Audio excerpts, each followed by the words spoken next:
lay fay àll. yaa ngi si jàmm. maa ngi sant bu baax. alhamdulilah. bien alors tey nag dañuy wax si wàllu Jakarta xam nga kii bi njiitu réew mi le président Macky Sall dogal na ne kenn mënatul jaay alcool maanaam.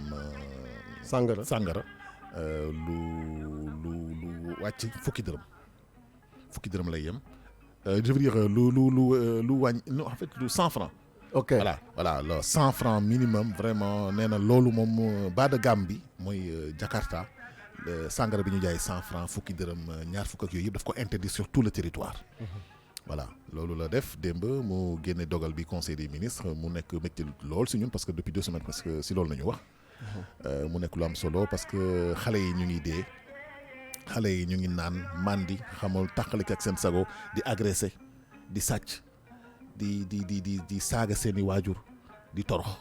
te loolu yëpp état bi waru garam mooy mu maanaam dimbale askan wi pour que tentation yooyu sax su fekkee ni totalement mënu ko dindi au moins mu jàppale leen pour que suñu cadre de vie mooy fi ñu nekk suñu joxeeg yooyu yii néew lool bañ la mën leen jàpp wala yoon teg leen loxo wala peut-être ñu saisir leen pour que yii vraiment mu disparaître de notre quotidien.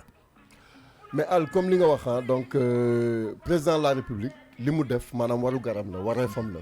maanaam mooy parce que tamit nag bu caaxaan jeexee dëgg des président de la République mooy sénégalais bi gën a informé ci Sénégal.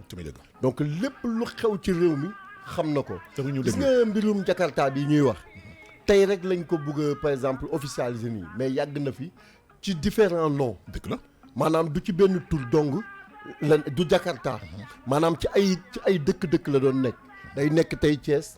ñu arrêté ñu dàq leen ñu bàyyi Thiès dem Kaolack jugee Kaolack ñëw kii jamono yi ñu ngi Louga dinañ nekkaat Saint-Louis nekk feneen ak feneen mais tout le temps bu ñu demee rek dañuy tëj tur boobu noonu ibbi beneen tur changé emballage bi changé kii donc mu nekk loo xam ne président de la République li mu def moo la war a def mais man lenn laay ñaan maanaam ñun Sénégal dañu baaxoo du ñu am suivi xam nga njiitu réew mi moom la ñëpp di wax suivi rek mais parce que mooy li am njiitu réew mi moom waree fam def na ko moom waru garam def na ko maanaam am na ay renseignement jox nañ ko ay kii gis na ne am na ay xale yu si dee gis nañ yëpp mu joxe ndogal mais mënul topp ci ndogal bi am na yeneen démembrement yu nekk ci état bi ñoo xam ne nañu liggéey. ministre du commerce mi ngi si.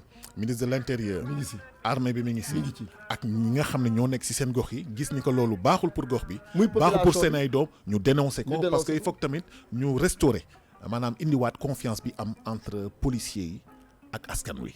loolu am solo. lu am solo mun nañu compter si ñoom su am dara lu la naqari yoon. demal si yoon wala nga wax ko koo xam ne mi ngi si yoon wala police lay nekk wala gendarmerie wala parce que ñooñu la loi permettre ñu ñëw tëj benn bërëb boo xam ni baaxul pour askan bi baaxul pour suñu ay doom. il faut xam nga comme li ñuy faral di wax ñun suñu feebaru Sénégal xam nga mooy lan. ndeysaan man fii Sénégal dama yërëm nguur. man dama yërëm njiit fii Sénégal. parce que dañu nekk ñoo xam ne dëgg la naam. dinañ bëgg. mais ñi des ci train bi ci gannaaw wagon ya ca gannaaw. lañ dul serré boulon yi. dëgg la léegi moom nga xam waaw mooy bopp bi moom bu déparé day départ bu baax mais foog mu xaar ñi ci gannaaw pour mun leen xët ñu ñëw donc affaire u Jakarta bi dafa yàgg xale yi di ko naan et puis du Jakarta bi kese Jakarta moo siiw mais am na fi yenn xeetu sangara yu ma gis yu ñuy naan yu ñuy jaay ci kaasu ataaya am ay pion sax ay pion n'importe quoi waaw di jar 200 mu nekk loo xam ne maanaam yow boo ko naanee di nga toog 15 jours yoo xam ne bu naaj bi tàngee da ngay màndi et puis da ngay dox di dox ba ne këntëng donc yooyu dafa nekk loo xam ne il faut ñu bàyyi si xel mais population bi ci seen jëm bopp population bi nañu dénoncer boole ñi koy def voilà c'est-à-dire il faut lenn mu nekk loo xam ne dafay am ba pare état bi bu génnatee benn décision mu bañ a yem rek ci journal officiel wala ñu def ko ci télé nationale bi jar nañ dem ci télé privé yi jar nañ ñu fay wala télé privé yi aussi nekk loo xam ne ñoom loolu xam nañ ne mbiru askan wi la ñu jagle leen benn tribune bu ndaw te ñu ngi si yëngu bu baax a baax di ci yëngu ñu maanaam di ko wax ba ñëpp yëg ko maanaam information bi wër ñëpp xam ko ba nga xam ne ëllëg si bi képp kuñ si jàpp doone yëguma ko woon ñëpp jàpp parce que boo xoolee am na ñu ay xale yu si dee ay xale yu si dee parce que lan la ay 15 ans la ñuy am 16 ans donc commencé di naan Matar Gueye ñu ngi koy nuyu sax nga xam ne mooy ONG vice-président chargé de la communication bu ONG Jamra dafa ne woon am na 400 bars yu nekk Grand Yoff te kii Thioromar Ndiaye comme ni mu ko waxee sànq dina ko gëstu bu baax a baax xool est-ce que loolu 400 yooyu ñuy wax si lu gox bu ndaw boobu mën na nekk. mais dina si ñëwaat daal. voilà 400 bars bu ñu nee am na ci gox boobu noonu. doy na waar mun na nekk. non mun na nekk. xam nga lu tax mun na nekk dafa nekk benn gox boo xam ne maanaam day accueillir ñuy ñëw. maanaam exode rural daf leen di accueillir maanaam ñëpp fa la ñuy wàcc. te boo xoolee ñi fay gën a wàcc mooy ñi nga xam ne dañuy jóge ci yeneen gox-goxaan. maanaam ay Guinée Bissau ci sud bi. wala jóge ci yeneen zone yu bëri. donc foofu dafa nekk fi nga xam ne seen fief lay doon. donc du coup pour 400 bars fa si loolu léegi nag wax ji du problème mu 400 bars ak ki koy naan. xaaral ma wax la 400 bars xanaa bon kër yi dañuy def activité yooyu te kenn du ko yëg. mais justement loolu la nag. non seulement kër yi dañ koy def. mais dafay am ay baar yoo xam ne maanaam man damay am nii sama kër mais ibbi ci buntu kër gi mu nekk baar c'est des clandos en fait c'est des clandos quoi. Thioromar Ndiaye dina ko gestu. voilà c'est des clandos te dafa nekk loo xam ne yàgg na fi de. yàgg na fi de. du lu bees. c'est-à-dire xam nga ñu lan mooy suñ cat Sénégal dañuy bàyyi ba benn mbir am ku nekk di ci wax yaa ngi dégg. dañuy bàyyi ba benn mbir am ku nekk di ci wax. mais loo xam ne la daf fi yàgg sax fi am fi ay reen.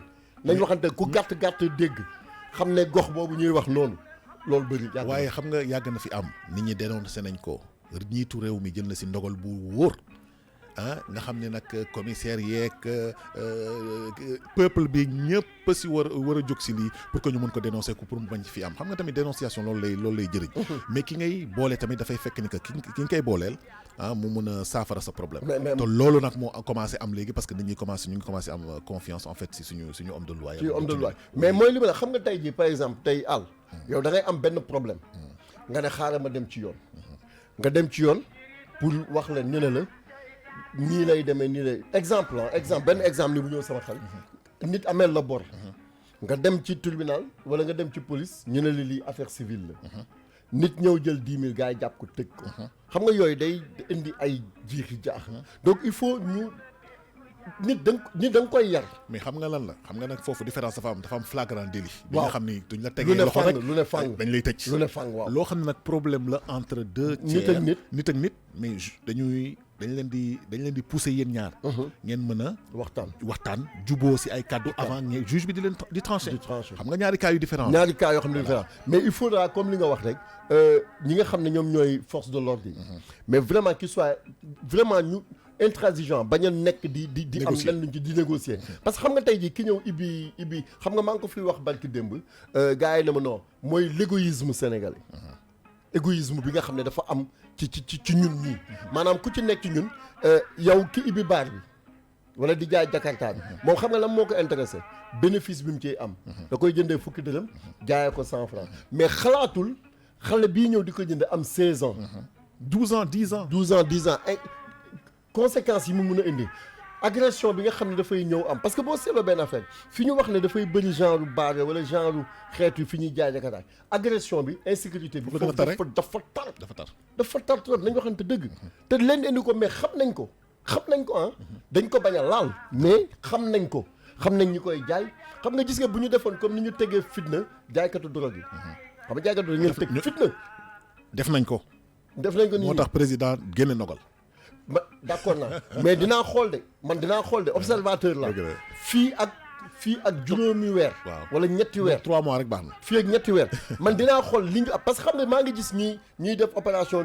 di désencombrer dëkk bi yàgg nañ ko def Colobane yàgg nañ leen fi dindi mais dañuy dem ba benn instant ñu ñëwaat kaw point yàgg nañ leen fi dindi dañuy dem ba benn instant ñu ñëwaat kii yi nu mu tee sax ci kaw trottoir yi yàgg nañ wax ne bu fa kenn par contre maa ngi féliciter gendarme yi nga xam ne ñu ngi nekk ci rond-point Yoff bi gendarme yi nekk ci rond-point Yoff maa ngi leen ñuy féliciter bokkul sax ci li ñu war a wax muy ci mbiru Jakarta naan sax mais li tax ma leen féliciter mooy ñoom ñi ngi doxal yoon gis nga embouteillage bi am ci rond-point Yoff bi képp ku yéeg ci kaw trottoir bi ba yegg si ca bopp koñ ba da ngay dugg biir Ouest Foire dëgg la wiiri waaw léegi dañu am beneen thème tamit boo xam ne mi ngi tudd bëgg lu yomb dinañ fi dalal tamit j'espère Karim Fofana je sais qu'il est très occupé pour désencombrement wu artère de Dakar yi parce que commencé na ko depuis bërki démb te dama xalaat ni que kooku amul caaxaan. Ah ouais, daf koy def ba mu mat sëkk comme ni ko président de la République santaane. 9h57 jot na ñu déglu tuuti musique mais maa ngi leen di rappeler tamit ni que di leen fàttali ni que mën ngeen gagné ñaar fukki junni ngeen nekk auditeur VIP bi fii si li xew tey ma ànd si ak Lamine Samba lundi ba jeudi mu weetal ñu trop mais su si kanamee dinañ jokkoonte ak moom téléphone ànd si tamit ak Seydina ba 10h30 fii si King FM 99.3 ñu déglu musique tuuti njël si waat.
King FM, première radio digitale du Sénégal. King FM, il est 10h. 10h jot na si suñu studio King FM ngeen di déglu li xew tey mun ngeen participer si thème bi muy Jakarta mooy sàngara bi nga xam ne mooy rey suñu doom yi suñuy frères suñuy sœurs di rey askan wi te président de la République génn si ndogal ne kenn amatul droit jaay alcool yu yamamaay yooyu bon yooyu vraiment mu génne si ndogal bu baax bu ñëpp vraiment rafetlu voilà ma ngoog ñuy wax tamit si bëgg lu yomb mooy ñi nga xam ni amuñu xëy amuñu polto amuñu place amuñu formation vraiment bëgg dund bi nga xam ni nit ki nga xam dafa ñafe jàng école am diplôme am bëgg a tedd si liggéeyam war a doy na waar loolu yëpp dinañ si waxtaan mais avant loolu yëpp ñu jublu si li gën a fës si yéene kaay yi ànd si tey ak Seydina ñuy démarrer par l'Obs. Charité bien ordonnée commence par soi-même voilà ma ngoog l'Obs à la une lan moo fa nekk. l'Obs tey muy journal bi nga xam ne groupe Futurs Médias moom moo ko moom xam nga tey ñu ngi ci ñetteelu fanu procès bi nga xam ne cantaku ni si lañ nekk donc démb famille yi nag ñoom ñoo doon ñëw di témoignage donc mu nekk ay wax yu daw yaram mu nekk yu yéeme yoo xam ne dañ si nekk soxna Cheikh bi également ñoom it vraiment ñu déglu leen ñu setal Cheikh bi et puis mooy lu nekk lu normal mais li ci gën a am doy waar mooy dafa am benn turandoo Cheikh bi boo xam ne dafa am wax bu doy waar boo xam ne wax na ko ci donc mu xam naa ñii nga xam ne ñi ngi nekk ci l'Observateur dinañ ko mën a xool mu am beneen mbir aussi bu yéeme boo xam ne am na ci muy benn chrétien boo xam ne yàlla dafa dogaloon mu génn àdduna mais ñu jaawale koor yi donc loolu aussi nekk loo xam ne mun nañ ko xool ci page 11 waa bu l'Observateur. bien sûr Gris Bordeaux également fi mu nekk nii dafa nekk ci ñetti yoon yoo xam ne mi ngi xalaat ni mu siy jaaree Idrissa Seck Sonko Issa Sall Madické Niang ñoom également fi mu ne nii ñi ngi ci yoonu Macky Sall. waaw donc muy l'Observateur donc ñi nga xam ne bëgg nañ ci am ay kii yu gën a leer daal mën nañ koo jënd dugg ci page yooyu pour xool ko. Le Soleil ñoom dañu nekk nit ñi nga xam ne vraiment dafa am benn genre du ma ne armée la mais ñoo xam ne ñoom dañ tuddee seen bopp commando pour mën a liggéeyal cheikh bi toujours ci wàllu procès Thiantakouni également vraiment liñ leen waxal daal démb ci baar bi nekkul loo xam ne wax dëgg neex yàlla dina leen arranger donc xam naa ne dina nekk loo xam ne lu xaw a compliqué lay doon pour ñu mun ci génn leneen li nga xam ne Soleil fësal na ko également mooy plénière bi nga xam ne dina am donc opposition bi nekk ci brancard yi nee na daal moom warul doxalee noonu donc le Soleil également ñëw ci spécialisation yi nga xam ne dafay am ci yenn liggéey yu bëri donc Soleil moom loolu la fësal tey. Quotidien moom li nga xam ne daf si fësal ñu ngi wax ci vote bi nga xam ne moom la ñu war a def fële nga xam ne moom mooy assemblée nationale ci suppression poste premier ministre bi opposition moom nee nañ d'accord ñu si ànduñu si donc ñi ngi xaal pour ñu wax ñu lan moo tax ànduñu si donc Idi Sonko Madické ak Issa Sall ñi ngi dénoncer choix wu voie parlementaire bi donc plénière bi le 4 mai lay doon incha allah rabi donc quotidien moom loolu la xëyatee waxaat na ci affaire Médinatoul Salam bi nee na soxna cheikh bi dañ ko raxas ak ba mu set wecc. macha allah. waaw Vox Populi moom dafa dellu soir rek ci suppression poste premier ministre bi ki nga xam ne mooy Idi Sonko Madické ak Issa Sall ñoom ne nañ d'accord ñu ak Macky donc ñi ngi si wax donc loolu nekk li nga xam ne lu doy waar la marchand ambulant yi tamit ñu ngi commencé di menacer ñi nga xam ne ñoom ñooy autorités yi donc yooyu yëpp nekk li nga xam ne daf saxaw 4 mai si la réforme suppression premier ministre également di jàll fa nga xam ne moom mooy assemblée nationale. ñu dem si témoin. waaw témoin moom dañu wax ne ñi nga xam ne moom mooy passeport diplomatique xam nga Macky fan yee ci gannaaw dafa jëloon benn ndogal ne passeport diplomatique yi dañ koy arrêté donc ci biir loolu ambassade yi également Macky mi ngi commencé di xool fi mu ne nii daal dafa mel ni Macky dafa jóg ci raxas maanaam yenn affaires yi si amoon yëpp fi mu nekk nii dafa jóg ci nga xam ne daf koy raxas LONASE nag ki nga xam ne mooy Amadou Samba Kane moom ba léegi dafa des nekk directeur général bi donc fa nga xam ne moom mooy aéroport Blaise Diagne nag de travailleurs ñoom dañu nekk ni ñi nga xam ne dañu bañ pour gars yi daal te Turquie yi daal di leen jiite ba léegi. dëgg la tribune waaw ñoom li ñu xëyee tey dañu ne Macky sous pression maanaam dafay nekk li nga xam ne Y en a marre frappe FDS ñoom ñëpp ñi ngi nekk di wax ne Macky dafa bëgg a aakimoo constitution bi pour def si la ko seen neex ñi nga xam ne sax ñoom ñooy Idi Sonko Macky ak Madické ak Issa Sall ñi ñëwoon ci élection yi te perte ko ñoom nee nañ dem référendum. waaw laaj baatu askan bi. loolu doy na waar. waaw doy na waar moom. parce que élection nekk loo xam ne lu yomb lay doon li nga xam ne moom mooy enquête dafay wax tey jii nii ci la nga xam ne moom mooy mbiru confusion bi amoon ci diggante néewu chrétien bi ak néewu sénégalais bi dañ ko jaxase dem réeróo bi donc loolu nekk li nga xam ne daf si coow procès Thiantakouni également Bara Sow nekk koo xam ne wax dëgg yàlla ay famille ñi ngi ko doon wax nan la amoon pas-pas ak tamit bi mu xamee cheikh bi daal si lañ ne si la jafe-jafe àddunaam commencé. ñu dem si laas. waaw ñu dem ci laas donc moom ana laas bi sax waaw moom dafa wax ne opposition bi dafa briser le sang parce que seetlu nañ benn affaire àll depuis bi élection yi jeexee ba léegi opposition bi dañu jàppoon seen njàmbur mais fi mu nekk nii nag jóg nañ ci suppression poste premier ministre bi nga xam ne le 4 mai lañ koy def fële nga xam ne moom mooy assemblée nationale donc ñoom fi mu nekk nii daal dañu bañ ñoom nee nañ daal réforme constitutionnelle boobu noonu d'accord ñu si nañu fexe daal ñu dem def référendum dagan baatu askan wi pour mun a xool ci biir loolu également ñu gis ne fële nga xam ne moom mooy Pikine dafa am benn dal bu fa daanu démb waaw vraiment mu am kenn ku fa benn maçon bu am 40 et quelque ans bu fa génn àdduna ak 6 blessés graves donc xam naa ne ku ibbi laas vraiment di nga ci am détails yi nga xam ne wala si mu nekk loo xam ne vraiment métti na trop mu mel ni enquête sax dina ci ibbeeku parce que daal bu jékki-jékki rek daan noonu te ñuy tabax doy na war. waaw moo tax nañu tabax rek tabax yu wóor. Sud Quotidien ñoom dañu ñëw ñu ne opposition bi dafa déchirer projet de loi bu mag bi ñoom ànduñu si d'accord ñu si donc ñi nga xam ne ñoom ñooy opposition bi muy Sonko di Idi di Issa Sall ak Madické ñoom d'accord ñu si loolu nekk loo xam ne lu doy waar la donc ñu xool également Aly Ngouille Ndiaye moom nee na élection locale yi nga xam ne dañu waxoon nañ ko pousser duñ ko pousse moom daal mi ngi koy parrainé ñu ñëwaat également ci li nga xam ne moom mooy procès bu Thiantacouni ki nga xam ne moom mooy Ousmane Sow di rakk wala mag ci Bara Sow wax dëgg yàlla moom dafa gën a doy parce que nee na dañ ko liggéey teyul li mu doon def waaw moom nee na daal moom dañ ko li mu wax nag dafa jéggi daye ba man ñi moo ko wax parce que mi ngi wax ne ki nga xam ne moo nekkoon njiitam moo ko liggéey ba moo tax mu def yenn yi. Libération ñu gis ne depuis bu Vincent Gomis mooy catholique chrétien bi nga xam ne dañ koy gën kenn gisatul néew bi. loolu doy na waar. waaw doy na waar Libération daal moom nee na kenn gisatul néew bi fi mu ne nii daal ñu ngi koy wër ku ne nag ñu ngi koy wax famille Devon moom et puis li ci gën a grave mooy 80 ans la amoon.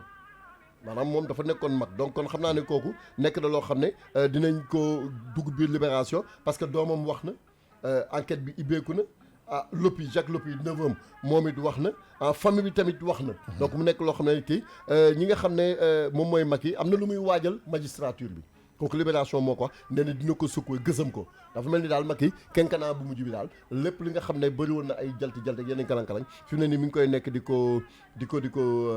ko defal yaayu ki nga xam ne moom mooy kenn ki ñu rayoon ci Thiantacouni moom nee na gisuloon bi ñuy sulli doomam.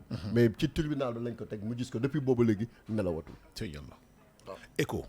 ñu dem ci journal Les Échos ñoom dañu ne les graves accusations qui pèsent sur Thione Seck ci ay problème ay affaire yu faux billets loolu nekk li nga xam ne gendarmerie ñoom dañu topp Thione donc ñu ne complice la bon léegi dañuy bàyyi comme enquête la ñoom dinañ ñu si mun a wax opposition bi également def bloc mu mel ni benn M23 bis dafa commencé bugg judduwaat parce que ñoom d'accord ñu si ñii dañoo ànd ci lii ñee ànd ci la mu nekk loo xam ne dafay indi gàllankoor donc Les Échos ñoom ñoo ko wax donc xam naa ku bu ñu demee xool ko ba ci biir ci page 3 dinañ ci mën a gis. Rewmi quotidien moom dafa wax ne 400 bar ndaw man di tëggu rëy. waaw Matar Gueye moo ko wax. 400 bar lañ recensé fi nga xam ne moom mooy Grand Yoff. donc loolu nekk loo xam ne bu fekkee ne c'est confirmé moom jeunesse bi gasax na.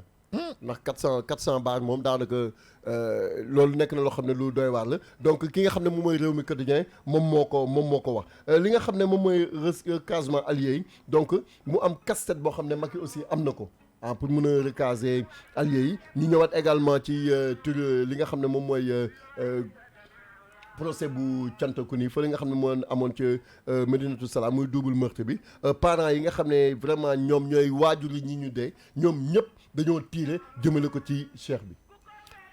day na waar. mu nekk loo xam ne yéeme na mais comme dañu nekk ci procès juge yi ñoom dañu nekk ñi nga xam ne dañuy déglu di xam bu ñu demee ba ci njeextal ba ñu am ci lu ñu daal en tout cas li ci bëgg a am lu lay daal li waajuru ñi ñu rey li ñu wax ci Cheikh Béthio ñoom nañ dem ci Rewmi quotidien ñu xool ko. d'accord stade. tàggat yaram waaw tàggat yaram xam nga dañu nekk jëm ci li nga xam ne moom mooy demi-finale yi.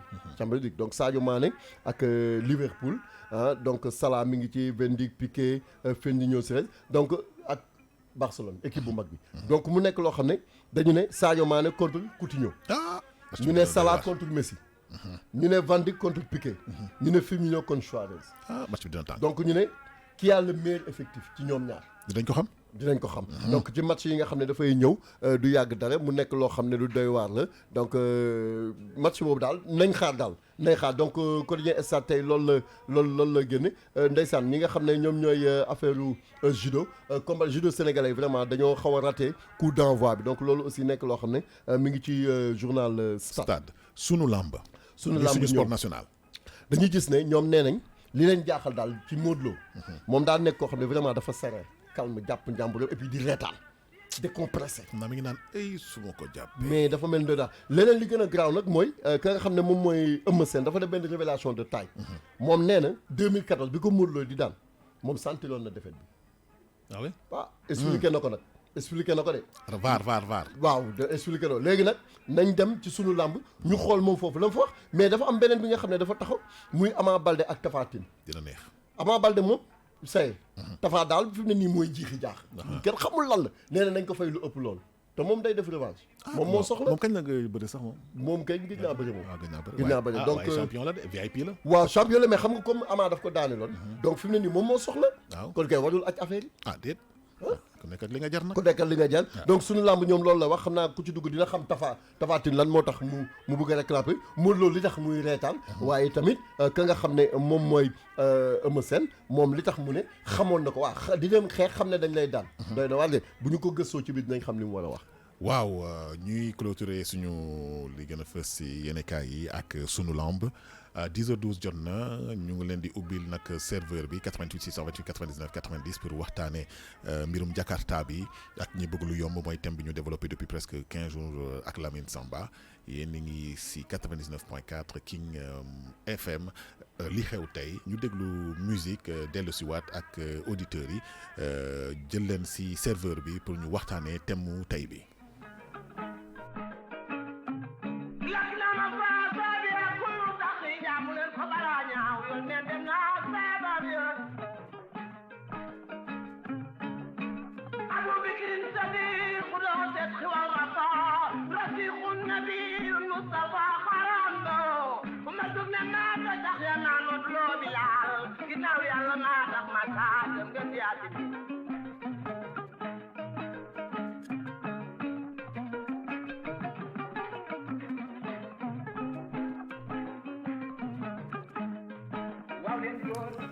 Dix heures 13 si studio principal bu King FM Lamine Samba na nga def. mais dama leen bëgg a woyal woy boobu xale yi di woy sama gaañaange. sama gaañaange. donc Lamine kontaan nañu na nga def ça va na nga yeewoo. man maa leen ne dafa yemoog nag ah. dafa yemoog mais affaire bu garaaw am sama sëriñ gaare nii. déedéet keñ. Thierno Moule. macha allah man yaa ngi barkeelu. borom jinne yi. macha allah macha allah. ngeen mooy woo en direct. sëñ bi nuyu naa la en direct ci King FM. waaw waaleykum wa rahmatulah. waaleykum salaam moo nekk sëñ ci bi studio bi. al nuyu nañ la. ñu ngi lay delloo ziar ñu ngi lay ziar bu wér sëñ bi. ñoo ngi nangu ziar. Thierno Moule Sow ñoo ngi leen di nuyu yéen waa King FM. jërëjëf jërëjëf Sow jërëjëf Sow. mais sama gars yi ziare naa leen de. mais ñu ngi lay delloo ziar Lamine. ku Lamine na mën nañ mais naka ajjuma bi. ah calme. yaa fi manqué li xew tey. maa fi manqué mais li xew tey tey dama kontaan parce que damaa yeewu sama sëriñ ñëw seet si ma borom jinne yi. ndeysaan macha allah ñëw seet si ma kontaan trop. macha allah mu ñëw ànd ak délégation mu am maanaa ñëw seet si ma mais toujours bu ñuy wax ci thème bi rek. il faut ñu am borom xam-xam ñu ci àndal. tamit dëgg. sëñ bi yàcc ne yasar. maanaam bëgg lu yomb. ba dem ci sàngara. bàyyi ndey bàyyi liggéeyoo gorloo yattuloo sëñ bi lan ngay digal ñi nga xamante ne nii tey dañuy jël sàngara rek ndayale ko seen bopp. waaw di sant yàlla bu baax a baax di julli ci yonente bi Lamine comme ni nga ko waxee sàngara lu bon la lu doy waar la baaxul. mais nag Lamine naa la wax jamono ji ñu bëri ñoo ngi naan sàngara. du ñoom. dañoo ànd ak ay jinne. ah bon waaw. dañu ànd ak al dégg nga lool. dégg naa loolu bu waaw maa ngi koy déglu religieusement. dañoo ànd ak ay jinne. jinne yi nag ñoom ñoo lay naanloo ñoom ñoo lay tuxloo. parce que yàgg naa jàpp ay jinne yi nga xamante ne dañuy dugg ci ay nit. jinne yi ne kii man maa koy naanloo sàngara. maa koy tuxloo. jàpp naa jinne mu ne kii jox ma sàngara ma naan jox ma cigarette ma tux. barki Dembo Ndiaye yàggul sax ma jàpp kenn jinne bi ne naa ko jox cigarette. ma ne gars yi kan moo yor cigarette foofu xaw man sama kër duñ fa tux. pour woon gars yi lu leer ma yëkkati kooku génne cigarette bi ñu jox ko jinne bi téye ko ne ma naa ko jox mu taal ma yëkkati jox ko taalul mu jékki-jékki damm cigarette bi. calculer loolu jinne yi ñoom ñooy vee ci nit ñi ñu si ëpp ñooy ànd ak nit ñi di la naanloo sàngara di la tuxloo di la def loolu bon. c'est important nit yi ut ay ñaan c'est important parce que ñu bëri ñoo ngi naan ànduñu ak seen sago. muslu. tey mais al xam nga ni kon am na beneen domaine beneen style boo xam ne war nañ ko waxtaanee. tamit dëgg. wàllu ñaan nit a ngi def li muy def te li muy def tayu ko. dëgg la. nit a ngi wax li muy wax te li muy wax tayu ko. tayu ko. nit a ngi jëf li muy jëf te li muy jëf tayu ko ndekete yoo. kon xam nga ni comme Thierno Moule mi foog ñu invité ko. ah il faut mu ñëw mardi. ah. waaw. Thierno Moule foog mu ñëw mardi. ah waaw. borom jinne yi mooy mais ndax dinañu ko nangul sëñ bi ndax di nga nangu ñëw mardi. nañu ko may na ko may askan wi. na ko may askan wi ñu eggali thème bi. waaw. ah man moom loola ma ñaan Lamine loola ma ñaan. waaw macha allah maa ngi foofu. waaw askan li nga koy defal. al macha allah. xam nga ni kon ñun ci contexte bi ñu jëloon. ñun dañoo jëloon ci contexte àdduna. absolument su ñu nee contexte àdduna mooy. les parents yaakaar ni nit ki li mu def moom moo ko tey. absolument. naataal ni nit li mu wax moom moo ko tey. naataal ni nit ki fu mu dem moom moo ko tey. ndekete yow am na beneen système boo xamante ne ni moom moo am. système boobu am nag ñun askan wi lañ fi nekkal. dëgg la bés bu ñu fi noppee def lu dul li askan wi bëgg yàlla nañu fi yàlla jëlee. amiin du ñu wax loo xam ne suñu intérêt la. du ñu def loo xam ne suñu intérêt la. lu ñor askan wi rek moo tax a jóg. ndax sëñ bi moo fàttale que thème bi ñu ko yëkkatee boobu ak léegi. président de la république ci la jël ndogal ne bépp jaayukaayu sàngara boo xamante ni nii dafa nekk ci àll bi nañ ko dakkal bu mu amati. kon cela veut dire que King FM ñu ngi koy déglu bu baax a baax. dëgg la léegi bu fekkee ni yow wax nga ni que lu nit ki di def tayu ko lu nit ki di wax tayu ko jinne dina ko naanloo jinne dina ko waxloo kon loolu dafa nekk loo xamante ne nii war nañ cee jàngat bu baax a baax. waaw yee si nit ñi bu baax a baax a baax. waaw Lamine wax dëgg la gis nga jamono ji jinne yi dañoo bari ci ñun ba nga xamante ne ñun dañoo nekk ak jinne yi ñoom ñoo ñuy defloo ñoo ñuy waxloo da ngay gis nit ki nga xamante ne daawul tux daawul def dara jinne daal di koy dugg di ko naanloo sàngara muy dem ci baar yi di naan fekk ne du moom bu jinne bi génnee ci moom après day ruus di jooy fekk ne woon du moom léegi nag nit ñi mënuñu comprendre loolu pour ñoom jinne da nga koy gis day nekk benn mala wala benn nangam fekk ne jinne yaa ngi dugg ci biir nit ñi di ànd ak yow di wax ak yow di jëf ak yow parfois da ngay wax ak ni sax fekk jinne la fekk jinne baa lay tontu di la naan loo di la tuxloo di la def loolu bon dëgg la nañu vee ci loolu ñu delluwaat ci ginnaaw seetaan mbir yi mën a def ay ñaan su ko defee da nga gis ne naan bi dana wàññeeku man tey am na ñu bari ñu doon naan am na ñu jóge woon ay France di naan ay xale yu jigéen fekk ne du ñoom ba ma jàppee seen jinne yi ñu ne kii maa koy naanloo sàngara maa koy jaayloo boppam maa koy def loolu pon fekk ne du moom bu ma dindee jinne bi da ngay gis ne kooku dootul naanati dootul defati lu bon kon c'est important aussi ñu delluwaat du sago ñu bari ñoo ngi koy def du seen sago lu bon moo leen di dugg rek maanaam di la def loo di la wax loo Lamine Samba waa li neexul ay waay lii kañ moom gën neex na trop mosoo koo dégg de déedéet te xam nga Lamine dafa am dara lu am solo c'est-à-dire que aspect wu xam nga lii dafay mel ni rek genre feebar la boo xam ne médecin bi mooy sëriñ sii di wax ak ñun xam nga nit ki di nga toll benn période boo xam ne nit ñi peut-être duñ la comprendre duñu xam affaire bi fan la jógee peut-être duñ ñëpp minorité lay doon mais ñooñu au moins dinañ leen dimbale yee ñi nga xam ne dañu dëkk ak ñoom di supporter seen i caprice di supporter seen i violence verbale comme physique vraiment ñu mën leen yéene leen kii dafa feebar àndul ak sagom yóbbu leen ko ñu wutal ko ay ñaan dafa am solo mais dans l'essentiel daal xam naa ni suñu bëggee mu gën a leer bu neexee yàlla ak yonent bi mardi Thierno Moule en direct ci King FM 9h pile indaale ay jinne waaw nay na yu baax yi nay na yu baax yi waaw waaw xaar leen ma maa ngi ñëw ci kattanu dinañ la xaar merci pour l'honneur aussi jërëjëf King FM jinne bu ma fekk nag naa la tuuba sëñ bi day bon day Aliou Ndiaye waaw bon baax na xanaa wax jeex na takk jeex na Lamine merci beaucoup Lamine nag thème semaine prochaine bi dinañ ko lan nga ñu siy may tuuti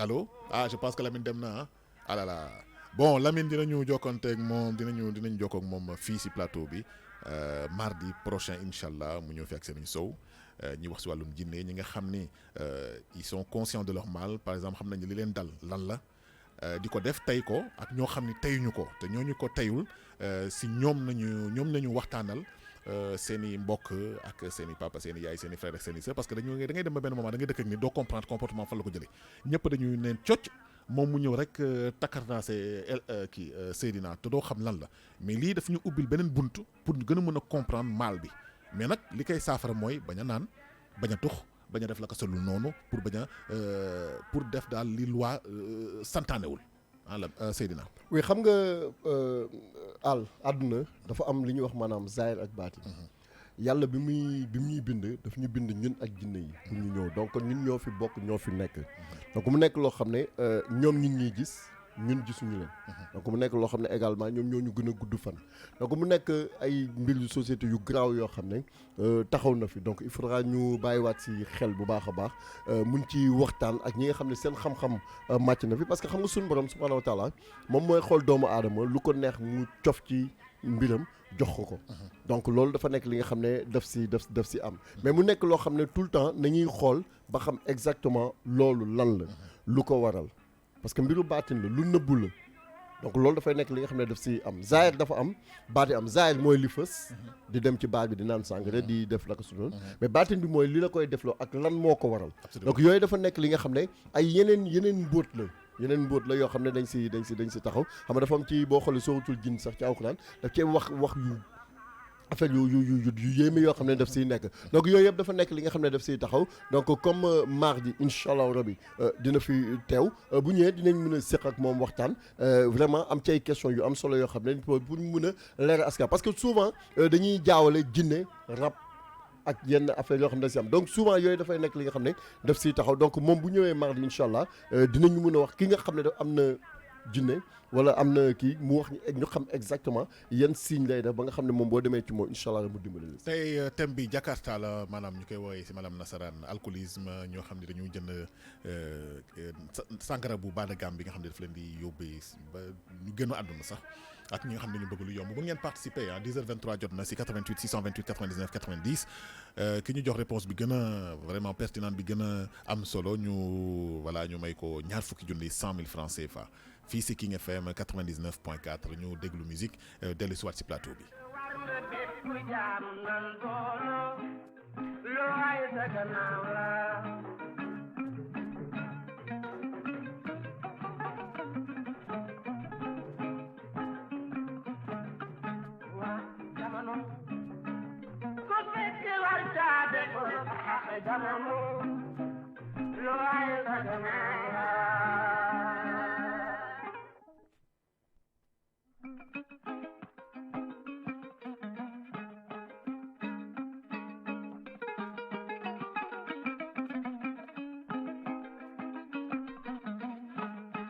Jamano ku ko fekke wacca demono baax jamano looy sa gannaaw la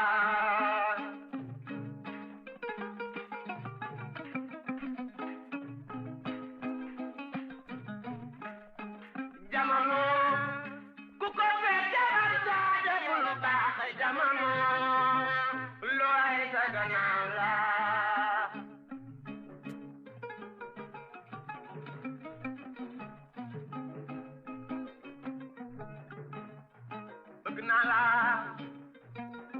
bëgguma la jarul coow nan boolo looy sa gannaaw la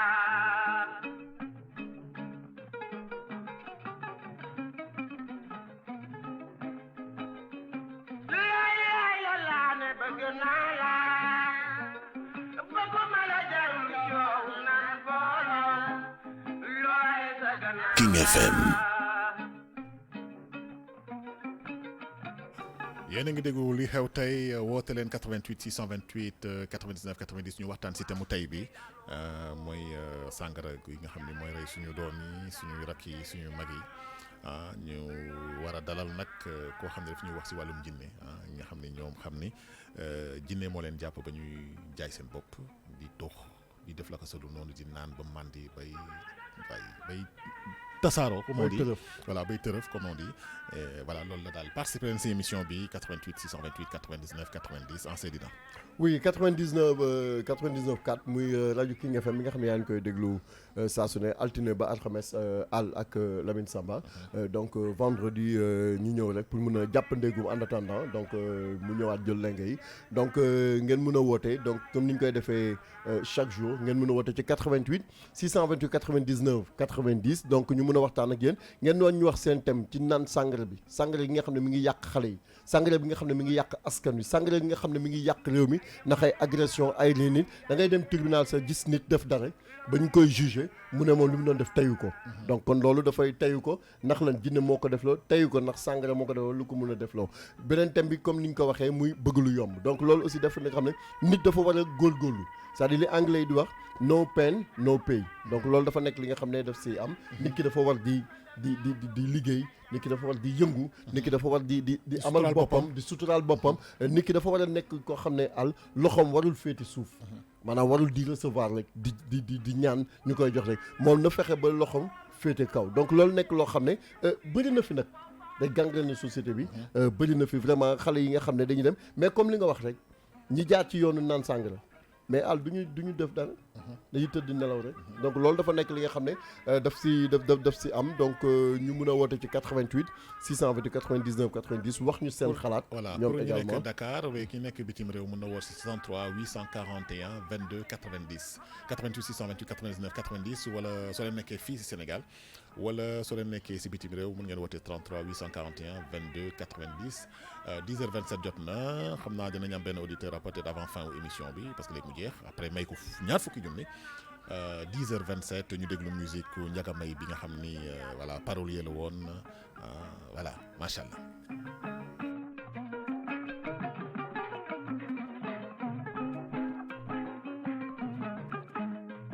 waaw leen góor